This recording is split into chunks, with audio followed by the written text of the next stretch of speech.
Well, definitely thank you for the dope intro and for being back here for DC Podfest. We're blessed to have this be the 4th year in a row folks are doing this diversity panel. And it's definitely cool to have that acknowledged, because even now with the growth of podcasting, sometimes people just are like, oh my God, not to be stereotypical, but everybody's not, a white guy or a white woman, and everything is not Serial or some other type of particular podcast. So we're definitely glad to be out here to show that there are multiple facets of people expressing themselves within this particular independent media space.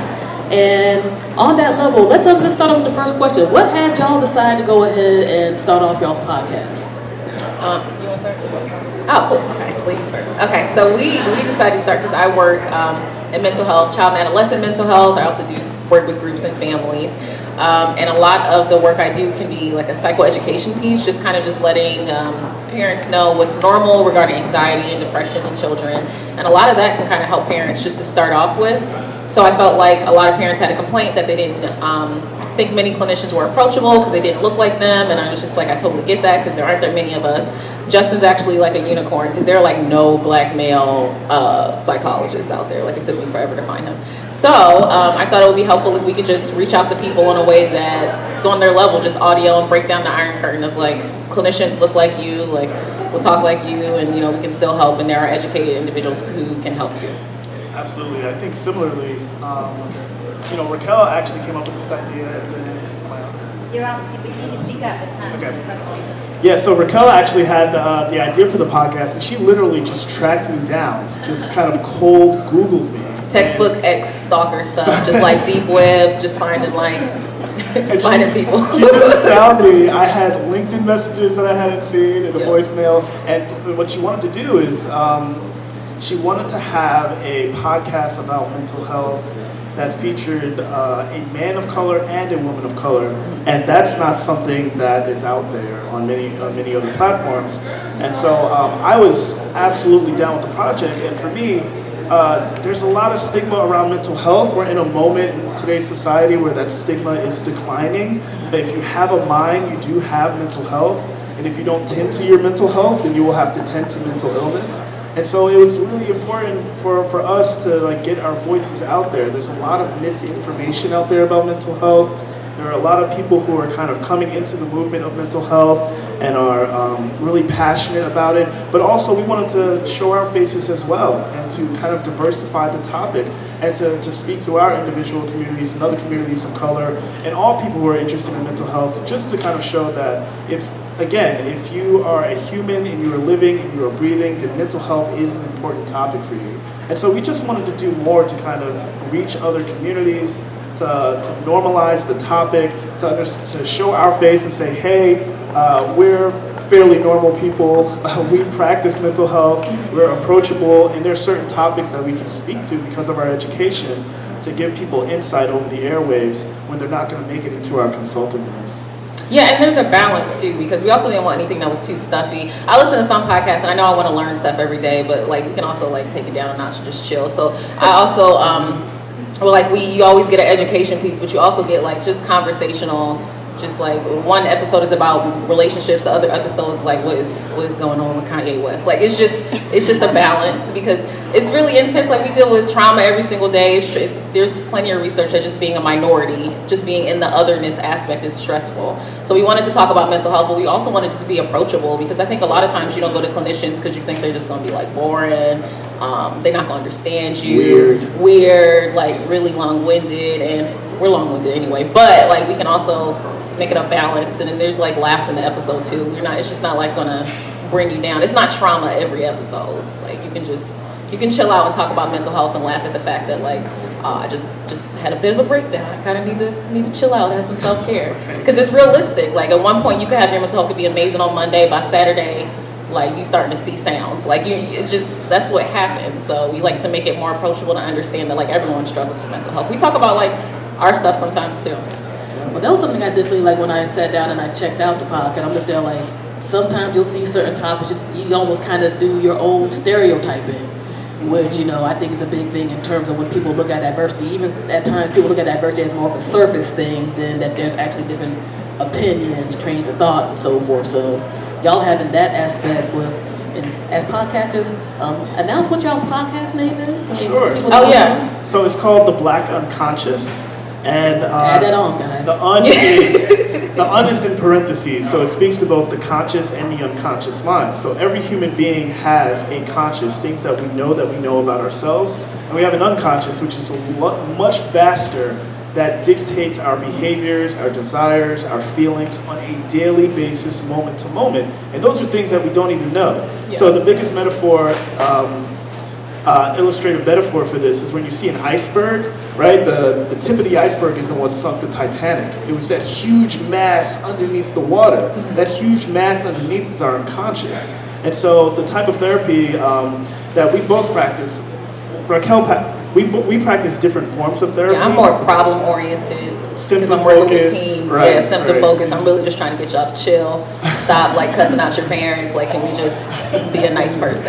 And to cope better. Yeah, to cope better. Symptom reduction. Yeah, sure. Yeah. And I do more of like long-term personality and character change. And so the way that we came up with this, the name of it was to talk about how basically there's so many things that we don't know about ourselves, and in getting to understand ourselves better, making what is unconscious more conscious, you have more options for your decision making.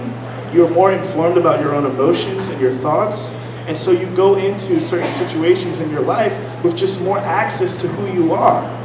And it allows you to make better decisions, you have more autonomy at your disposal, and so it's all about living a more fulfilling life. And so we speak to both conscious and unconscious aspects of mental health throughout our podcast, while also talking about things that are in mainstream culture. And so that's one of the things that I think is unique about what we try to create. We both give you the education, but we also we also apply it to like mainstream things, like Raquel had mentioned, talking about Kanye West and his mental illness. And kind of trying to just educate and try to take away some of the misinformation about what he's going through and how he presents himself.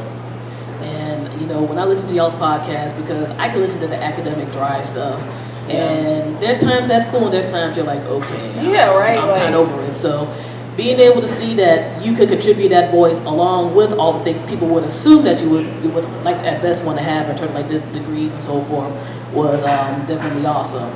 I know on my end, I started my show because I came up during the Hot 97 hip hop era when I was in college, and I was like, I'm tired of this. This music is dry. These opinions are dry.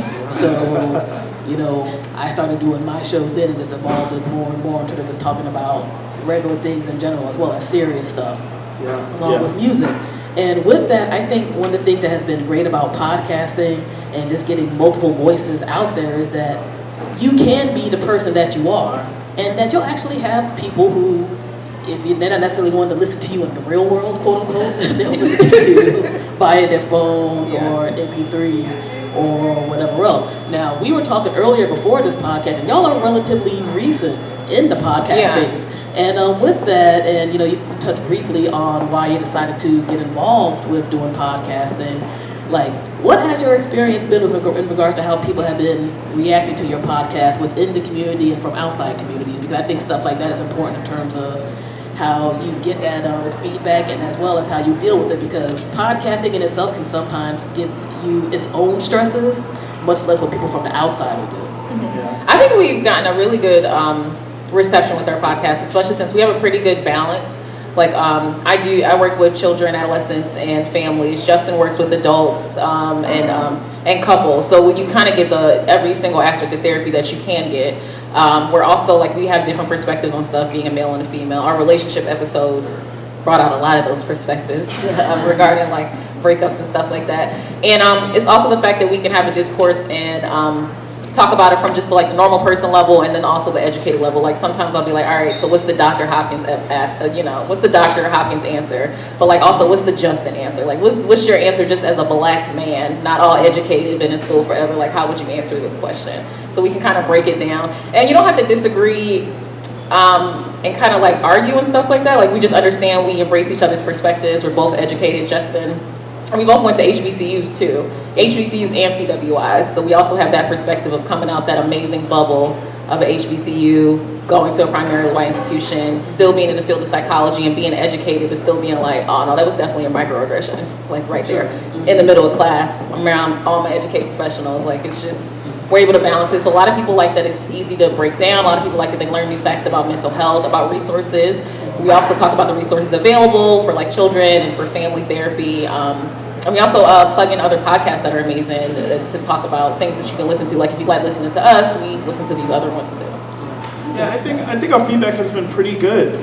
We've been really appreciating it and surprised at how many people have reached out to us. There is not a week that goes by where we have someone shooting us a DM, just asking about maybe a resource or if they could get some sort of opinion on something related to mental health.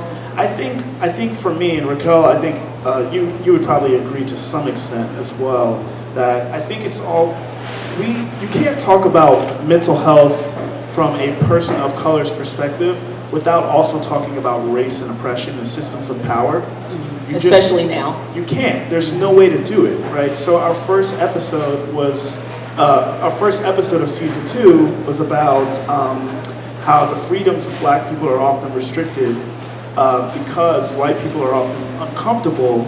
Or people in power, because it's people in power as a whole. Right. And that's not always just white people. Right. There's like blackness is threatening, in other words. Like it's perceived as threatening. So we talk about that and how like how the psychology of a person of color in some ways does develop with being conscious of the fact that there are other people who have power that you don't have that are looking at you and judging you a particular way.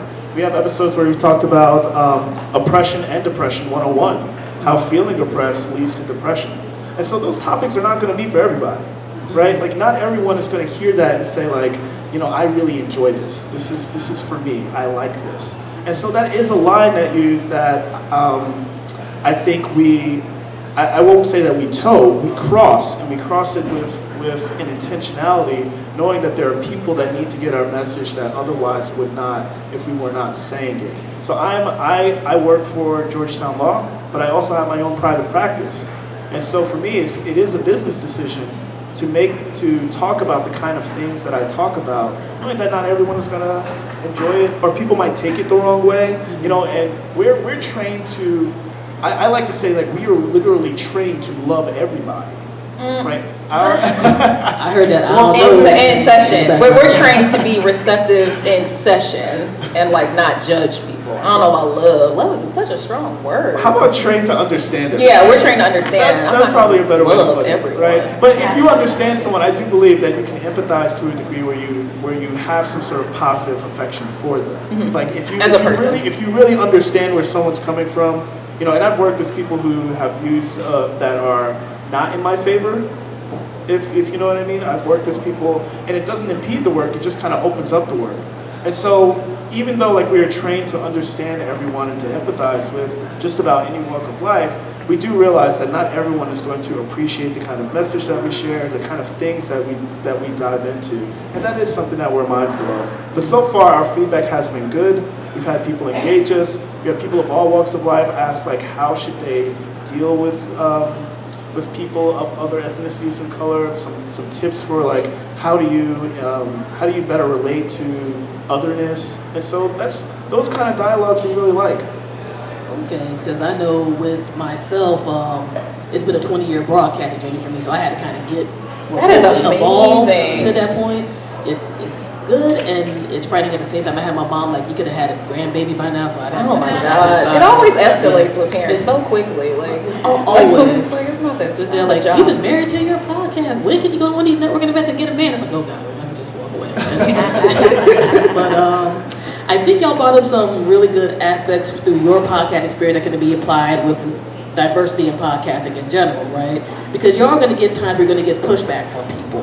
Like, you'll have people who be there like, this is great, this is cool, and you'll have some people who are just there like, let me tell you why everything you're doing is wrong, and this, that, and the third.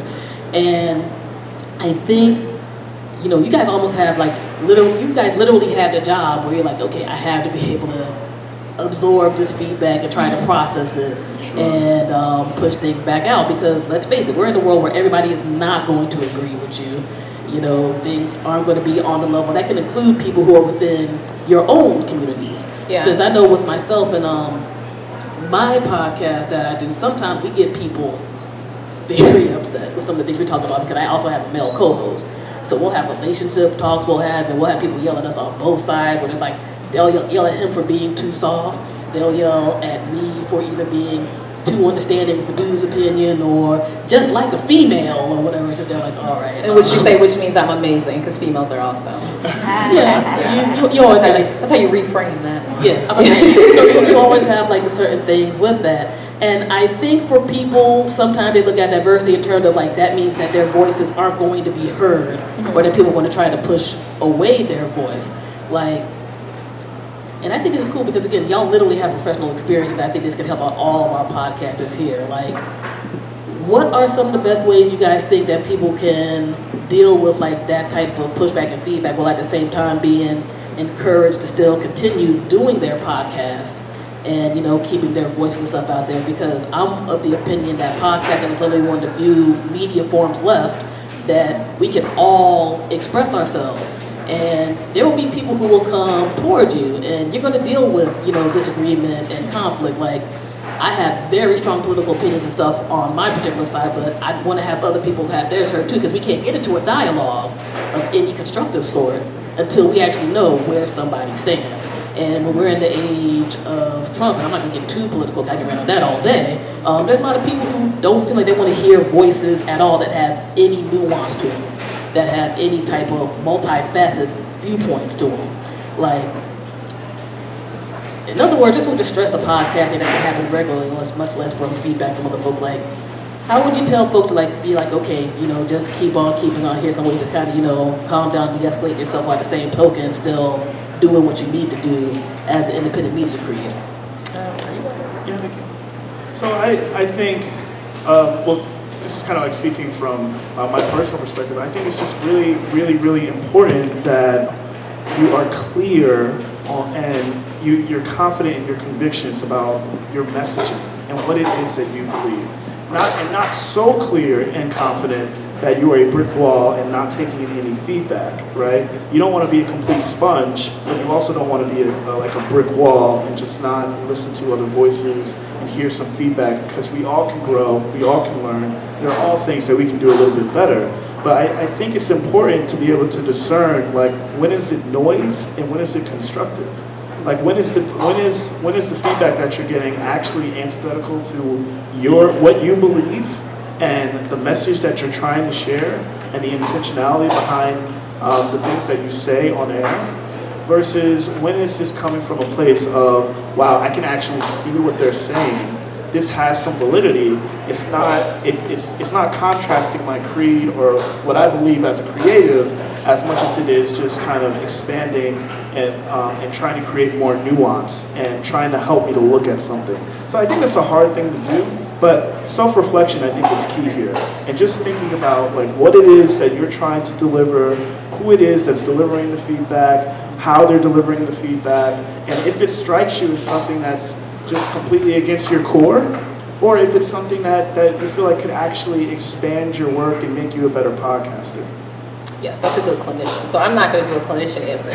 So I'm going to do a normal answer. So that's a good clinician answer. So one, it depends on what your podcast is about, because certain things are just facts. So like a lot of the stuff that we talk about research studies that have been done with minorities. We talk about past and present things. Like I work at Hopkins, so Hopkins stuff comes up all the time. So certain things are just published facts. So if you have someone who's kind of negating facts, it's kind of like, oh, okay, well, I mean, the citation is here though. So I'm not really going to argue with that. And also, I just come from a perspective just with dealing with mental health and talking to a lot of people about mental health. Some stuff you just gotta be like, who cares? Like, I don't, like if you're not gonna be productive, you're gonna just attack me. I don't know you. We're not going to coffee after this. Like some people, you get more out of arguments sometimes, right? Like some people just want someone to engage with them. So from a psych perspective, I always think of, and the worst thing about being a clinician is that you really can't get mad at anyone because you always think there's like oh, well, he's upset, he probably has some childhood trauma, or oh, something happened, they probably just broke up. So you can't really too be upset. understanding. It's too understanding. It's coming from another place. It's exhausting. There's always more. There's always it's more. so annoying. So most of the time, I'm just like, oh, well, this is terrible. They wrote this terrible comment. Oh my gosh, this is probably the only amount of engagement they had today was to start an argument. They're probably miserable. So, or like, oh, this is the only way they know how to connect with people. They probably don't understand like that they're not being receptive, so poor them for calling me trash. Like, there's just no way to just be angry because everyone has a reason why they're acting that way. Some people, for real, that the only engagement they have are like their YouTube comments, and the only time they're gonna get a response is not when you say they're amazing, it's when you say they suck. So some people just, that's the only way they get to reach out to people. So I'm just like, oh, poor you. I'm so sorry you think I suck. I think I'm amazing. And I'm not gonna like engage with it, but also realizing like what you're putting out is, some things are facts, some things are your opinion. You're entitled to your opinion. Everyone doesn't have to agree with it. The same way we disagree, there's a difference between a disagreement and an argument. Like, I'm not gonna argue with you. If you don't agree with me, okay, good to know.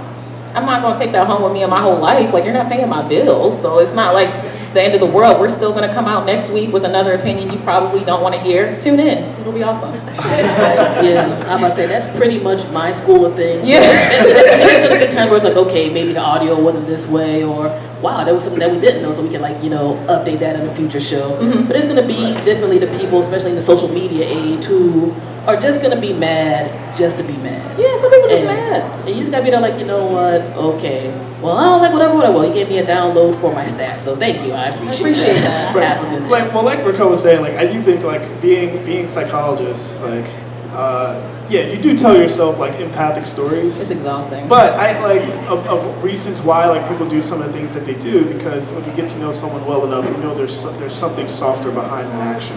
But at the same time, I reserve the right to be angry and to not let you like take up space in my mind. Because that's. I feel like that is important actually, that you can sometimes be angry and just decide like this is not for me. I don't have to listen to this or take it in. And again, like if it's something about like your feed, like the audio or technically like how things are being heard or received. Like we have people sometimes say like, hey, actually this episode was misnumbered. Thank you so much for telling me that. I really appreciate it. Let me fix that right away. Yeah, like so somebody said like, oh, your gains in the beginning suck. I was like, cool, how do we fix that? And then they told us how to fix it. So we could have been like, you suck. But they were just like, okay, well, I mean, we just started this, so can you tell us how to fix it? And then we fixed it. So it's like, cool. Is there any way to correct it? Yes, I think sometimes we can get caught up in terms of more the negative side of things than the good that is being done. Because there are times we'll get some stuff, I'm just here like, well, dang, I just wasted my whole damn week doing this thing. People get like another bit of feedback where just they're like, thank you for having this or talking about this or playing this, or it just like kept me focused during the 9 to 5 when it was crazy or whatever else. We're just like, okay, well, word, that's cool. And I think for multiple people of different types of backgrounds and audiences, sometimes we need to embrace that positive a bit more than the other side. Yeah, that's the biggest focus on mental health. And a lot of times, like even when I've been working with patients with anxiety, so with anxiety or depression, it's very easy to key onto like your negative thoughts, but you really shouldn't believe every single thing you think. I'm pretty sure we all think some pretty random stuff that doesn't make it accurate. They're called maladaptive cognitions. So when individuals have like mental health disorders, you have the propensity to focus on the negative thoughts. But it's like, well, what if we try to, and it takes time to like challenge those thoughts to be like, how accurate is this? How helpful is this? Has this happened before? If this does happen, like, okay, so how do I deal with it? And those are issues with mental health. Those are coping skills that you can learn every single day. But you can also try to focus on the good thoughts. Like some people have, like it's called a negative attribution bias. So you have like 10 positives, you get 1 negative, and then you just ruminate all those negatives forever. Everybody does that, but it really works. It really helps with coping skills, or to see a clinician, or even just to read up on how to challenge those thoughts. And with me, when crazy stuff comes up, I'm like, is this helpful? Is it true? If the worst case scenario happens, like, how am I going to handle it? Like, we've all survived our worst days. So, I mean, you can figure out how you're going to handle it, but the automatic thoughts just come in and no one really challenges them. You just hear that something and you just think you're going to be awful, and then you just accept that. Instead of just thinking like, well, am I really going to be awful? It's like when you think in extremes, nothing is always or nothing is ever, or never. Like the only thing I am always is like black. Like that's it. Like that's the only thing I legit always am. So I can't always be terrible. Also can't always be amazing. Like it's just, there's real dangers in speaking in extremes. You're never always something or never something. There's just a balance. Just to piggyback on that, not only do you not have to believe everything that you think, and you kind of like hinted at this, not everything you think is going to be 100% true and accurate, because a lot of our thoughts are completely automatic. We don't voluntarily think everything. Yeah, I can think I'm Beyonce. I'm not Beyonce. You know, like you can think like, oh, I can sing so great, and then it's like, nah, that's enough. So we have thoughts all the time that aren't actually 100% true, but they happen so automatically that they're stripped from the context in which the thought was based in. And so you lack some of the information to fill in the thought. So you just have a thought like, say, like, I'm not going to do as well. It's like, well, that's not the whole story. First, you don't know that because you're telling the future. Secondly, maybe you've done well in the past. So how about I don't know how I'm going to do, but I've done well in the past, right? Like but we have thoughts all the time that are like not really complete, and they're stripped from their context. And so these are kind of things that we end up talking about, I think. I'm not sure how we got onto this, but this I know, we're really long-winded, man. It's I'm about to say, our episodes are legit only 45 minutes, though. I'm about to say, you're in the podcasting world. Everybody's going to be talkative and long winded. That's part of the core. You know? sometimes go to an hour. Yeah, because Justin doesn't bring it on down. Now, we can end up talking for quite some time because A, we're podcasters, and B, this is a really good combo. But we're going to be end up getting into the lunch mode and everything, so we want to be able to open up the floor a little bit to some questions. And I think one of the things that we should touch base on really quickly before we go on ahead and do that is for people who want to start off a podcast right now, because DC Podfest does have a lot of people who might be either interested in the podcast, they might have recorded their first one or two, and they might be nervous about, well, dang, dude, all these folks sound like they've been doing it forever and they're totally cool and they're totally straight, they have no problem, which is a falsehood. Don't let all of our confidence precede you. It came from experience and whatnot. What would be some of the biggest encouragement that you would give for people to get into and to continue doing podcasting? Because the tech side is cool. We all know there's all these servers and stuff, but like, what's like that thing that should keep people on the up and up in terms of continuing doing a podcast and having their voices go on ahead and be heard? Because ultimately, that is the thing about this medium, is having diversity of not just people and their backgrounds, but diversity of content. I feel like it's just like Nike, like just do it. Like you really need your voices out there. I think that especially with marginalized or minority populations, our voices are not out there. And as someone who works with children or works with adolescents, like representation really, really matters when it comes to development of anyone getting into a career system. Like think about how many people think that they can be like the president now just because they saw a black man, or that picture of the little boy who just wanted to know if Barack Obama's hair felt like his. Like I feel like there need to be more voices out here, diversity wise, like racial diversity and even education diversity. Like we're come from an education aspect, but educated aspect. Most of the stuff we say is just random like conversation about stuff, or also just like with sexual orientation, like there needs to be more voices out there because a lot of people don't feel connected. Like when I'm working with patients, a lot of people feel like no one understands them. And I'll have like 10 patients and they're all going through the same thing and I'm like, man, I wish I could introduce you. That's unethical though. But like it's just so many people feel isolated and alone. Like that's the issue. And I think there's a lot of resources. There's a podcast group, and this is only for women, I'm sorry. Well, not sorry, but like it's Women of Color podcast group, and it's amazing. Like I started off there, and you just post a question, and they answer everything with resources, with websites. And it started because there was that Spotify Sound Up boot camp that you had like 100,000 applicants for 8 positions, and then the women were like, oh, so what are we gonna do about this? We're gonna start a group and we're gonna do what we wanna do about this because we get stuff done. And it's amazing. Like review swaps, finding co-hosts, finding speakers. There are resources for monetizing. There are like weekly meetups, and we're all across the country, and there's some international members too. So it's like just find the resources and realize like there's a lot of people starting off. We've only been doing it for 5 months. Yeah, that's right. And there's a lot of resources out there. So just look, because you can start off with like microphones. You can start off with just recording on your phone and using your earbuds that came with your phone and editing in all the free software like Audacity. Like it doesn't take that much, but your voices should get out there because there's someone who can identify it with it. Absolutely. And I'll just say really quickly that feel nervous, feel scared, feel anxious, and do it anyway. Like lean into it, right? The more that you avoid, the harder it will become to start. Literally, that's what stokes stress and anxiety is, avoidance. And the longer you avoid, you know it's something you want to do, you feel like you have like something burning inside you that you want to get out. It's scary. Lean into it and do it anyway. There is somebody who needs to hear what you have to say. there's somebody like you that you don't know that needs to hear it. And the other thing is that because it is web-based, right? Like it stays there, and then people use it as a reference and come back to it. Like a lot of our old episodes obviously have the highest number of downloads. I'm sure this works the same for everybody because people go back and look at it, right? So if you think about it, if you really think about it, like if you were to kind of transition that into the real world, your stats via web downloads, and just think about what would it have been like to like just speak to a room of 50 people, a room of 100 people, a room of 200, 300, 400, you know, like that's a big deal. So someone is here, like there are large numbers of people that will inevitably hear your voice as you continue to grow. So I would just say, feel the stress, lean into it, do it anyway. If you have a voice, and you're passionate about something, there's someone that needs to relate to you on that passion. And if you don't want to hear the comments, turn off the comments. You can turn off the comments on everything. You can turn off the comments on YouTube. You can turn off the comments on Instagram. It's like just turn off the comments and just put your stuff out there. The mute button is so lovely on social media some days. We just they're like, and I don't gotta hear from you. Yeah, it's your podcast. You're the voice that matters. Mute them if you're worried that there's going to be a problem. And I definitely will agree with that. I think ultimately, in terms of this field, we're still growing. There's still a lot that's going on, and we can all literally go ahead and be a part of that growth.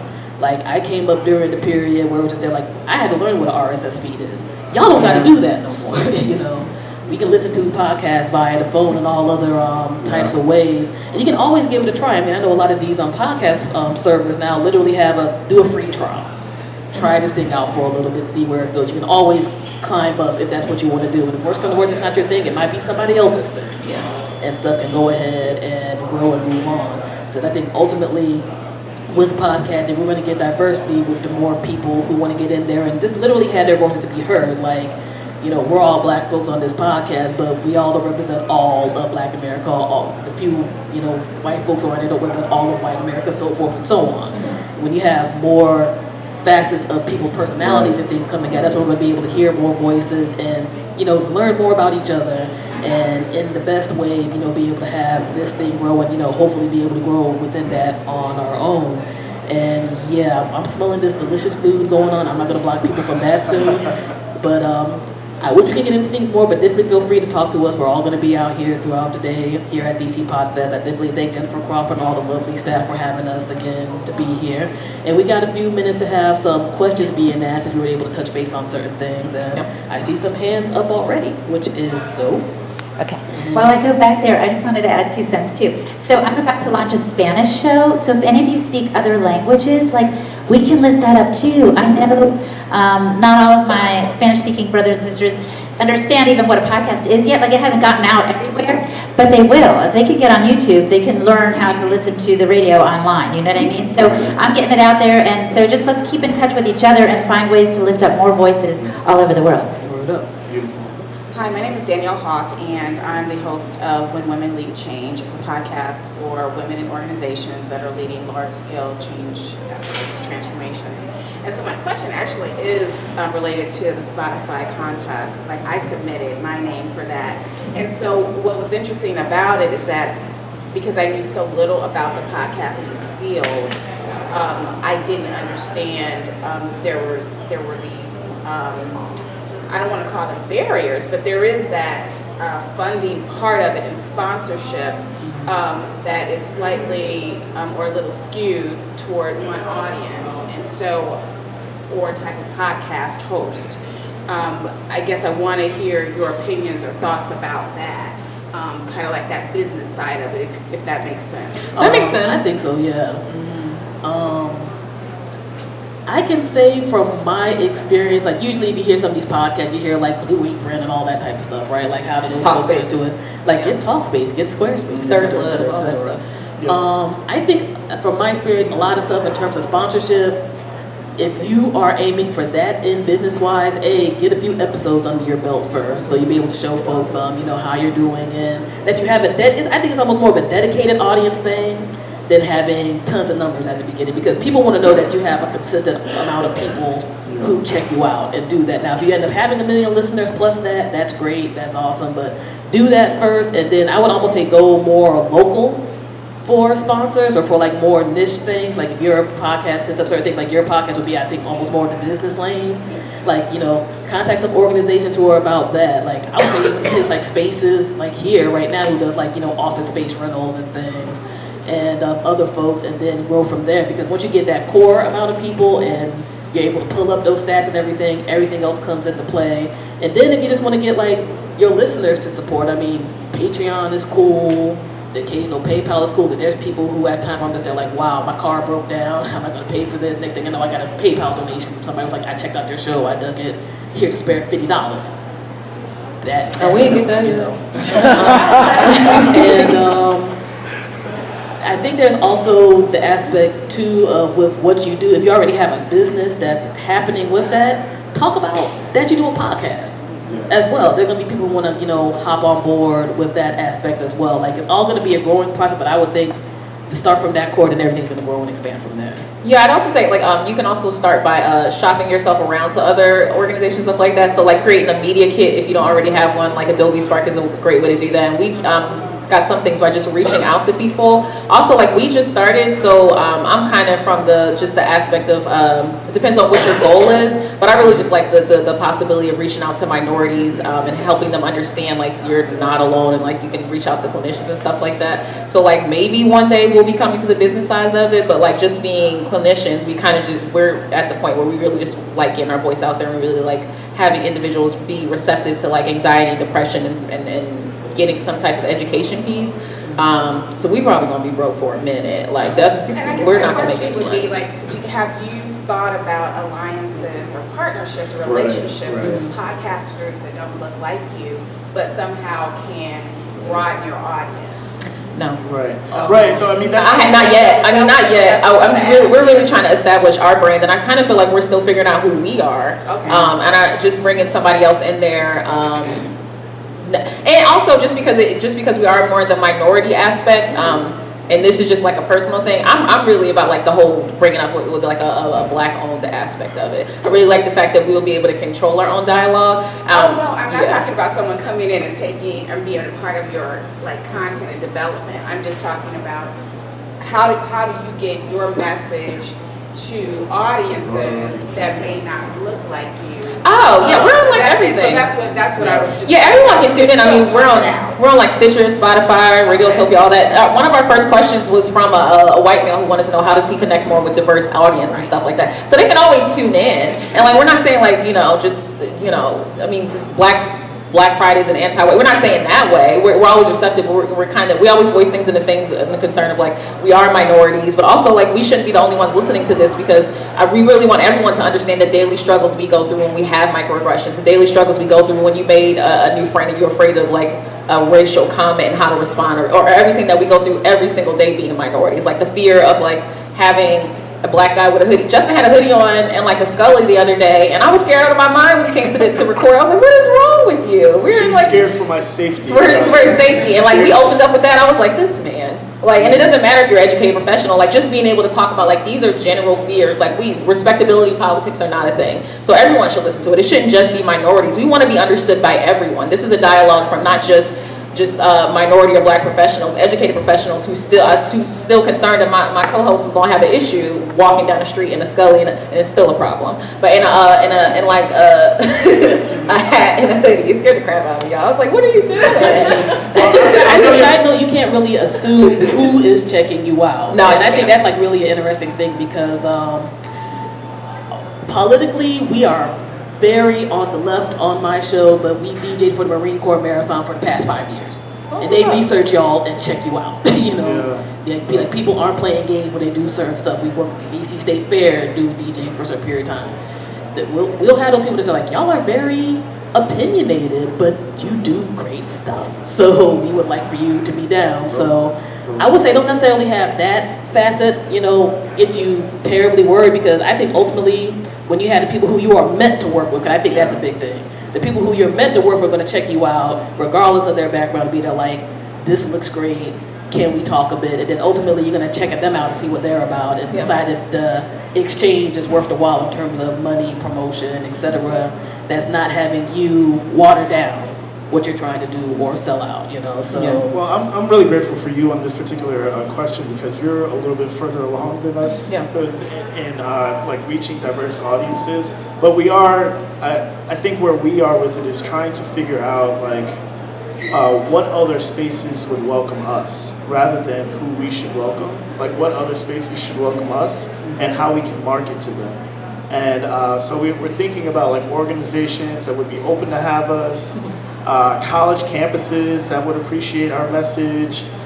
So that's kind of been our approach to growing and expanding and getting our word out to multiple communities and multiple audiences. Yeah, because you really just, as clinicians, really just want to help. Like, you really just want to get the info out there. So anyone who will have us, we're just receptive to that. As long as they're not trying to dilute our stuff, though. Like, it's going to be Black Pride either way.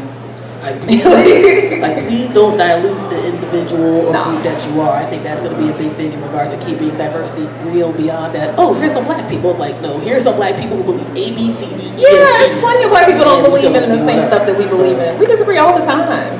Yeah. I mean, co-hosts can disagree with themselves. So, Absolutely. you know, I've yelled at my co-host plenty of times. We yelled at the back, and then we had Thanksgiving dinner with my mom afterwards. Yeah, exactly. Yeah, Raquel yells at me about once an episode. Often. And that little comment I want to chime in. You were talking about that Women of Color group. Yes. There's also a Facebook group called She Podcasts for women podcasters, and I found it to be a nice group to just also ask my questions in, and a community of women who all believe in each other. And then locally, we have a DC podcaster community Facebook group, and we occasionally have meetups and things like that. So again, this is a resource for diversifying the people in our own podcasting community and learning from each other that way too. So I want to encourage you to connect with those folks too. Yes, and Is that about it? just trying to look at the time now because I don't want to run over y'all's schedule. We are at 12:13, so unless folks want to put in like maybe one extra question before it's time to serve food. Okay. So I love this discussion. Podcasting has changed my life. I think the more people we get into podcasting is great. I'm a fan. I'll be listening to your show now. I actually really enjoyed this dialogue. But I'm curious. What's up? We met up in. Yeah, I'm curious beyond just minority as a podcaster. When you're minority listeners, what's the roadblock for minority listeners sharing your podcast with other minorities? Are they confused on what podcasting is? Is it the app? Is it they don't know enough podcasts that they would listen to? What's the response you get when you say, hey, I'm doing a podcast, you should listen to it? I'm curious what that response is, because that would help someone like me educating people on the power of podcasting. I feel like everybody knows about it because almost everyone I know listens to The Read, and that's a podcast. So it's and I explain it to my parents as like it's the same as that AM station you listen to all the time, but interesting. So just like just a real because they listen to some crazy boring stuff. So just like a 40-minute conversation about a certain topic, and when I'm introducing it to them, I introduce like the ones that I listen to a lot, like The Read or like Ear Hustle, which is an amazing podcast with the men of like San Quentin prison and stuff like that. So I introduce them to like, oh, you ever want to hear like a narrative?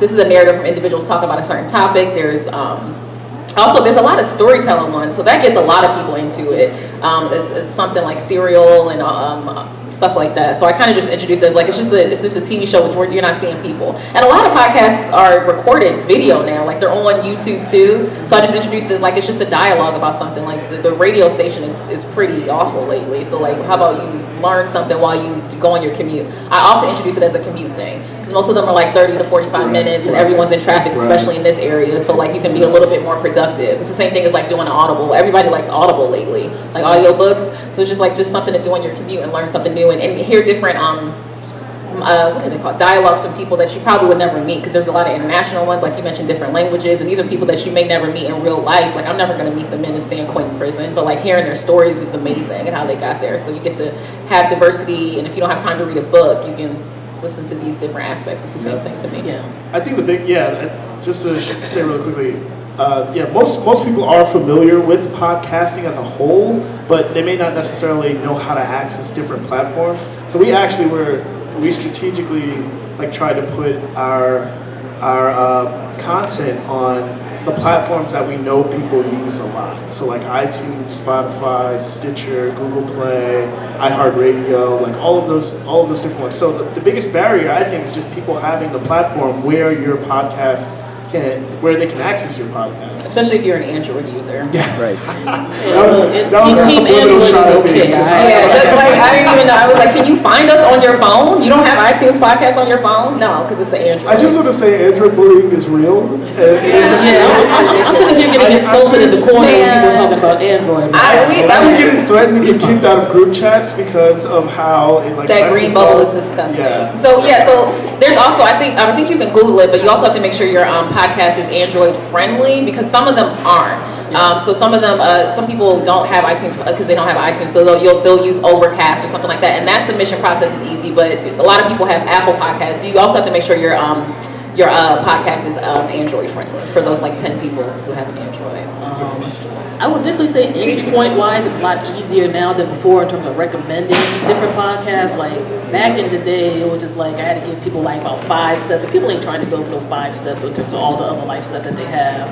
I just think it depends on the individual. Like, luckily, there's so much that's out there now. Like, if you know somebody's into like true crime, I can recommend a whole bunch of true crime stuff. Like, I know the Aaron Hernandez series. It's out there. It's crazy right now. Yeah.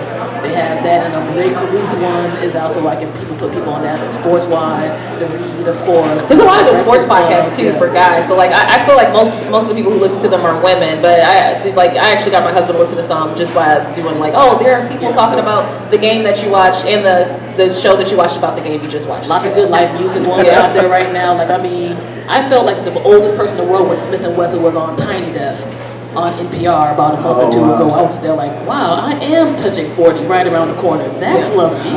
But I would say do that point, because if people even hear one episode that they're interested in a particular thing, they're going to start delving into other stuff. And luckily, things like Spotify have embraced a lot of people now, or whatever else. You'll get all those extra side recommendations. And then I think for people who might still be on the cusp of, I heard a podcast, but I'm not necessarily thinking about it. That's something that I might be interested in, much less involved in. When you see that there's more stuff out there, I just think that's an extra encouragement for people to at least go ahead and give it a try. So I would definitely do that. There's more and more programs out now. Like we talk about Spotify Boot Camp. Yeah. There's a lot more programs that are happening right now in terms of getting people working with folks who either have audio experience or not. Like I was a part of Podcation with the Jupiter Saloon project, and I just applied for that because I got heard about it through a newsletter. And I met people who I would have met who worked for like NPR, The Ringer, so we all like worked together for a weekend making up a whole crazy project. Now that's a whole other thing people got under their belts. So I would say put the stuff out there and be there like, you can do this too, because whether they like something or they're just like, this is horrible. Well, do you think this is horrible? Try something new. Next thing you know, we got a new podcast out there that somebody else who never heard this before can get involved in. Yeah, or if they said they had a podcast and they were like, oh, I can't find anything that I'd be interested in, then that shows that there's a gap in the whole podcast aspect, and you can just say that. There's so many different categories. To be like, all right, so what do you watch on TV? I can find you a podcast that does the same thing and it's a different aspect of it. Or if they can't find anything, be like, why don't you just start a podcast about it since there's no one there to do it? Like there's literally botany podcast out. Botany. I was there like, who will listen to that? Apparently mad people who are into botany. So you found a place. On Dave Jackson's show, I remember he said that somebody put on Facebook, what are your hobbies? And everybody just mentioned what their hobbies were. And every time they had a hobby, they were like, here's a podcast for you. Here's a podcast for you. Whether it's playing clarinet or this or that. So you guys, let's give Mary, Justin, and Raquel a hand. Thank you so much for being here. We'll see you after lunch back in this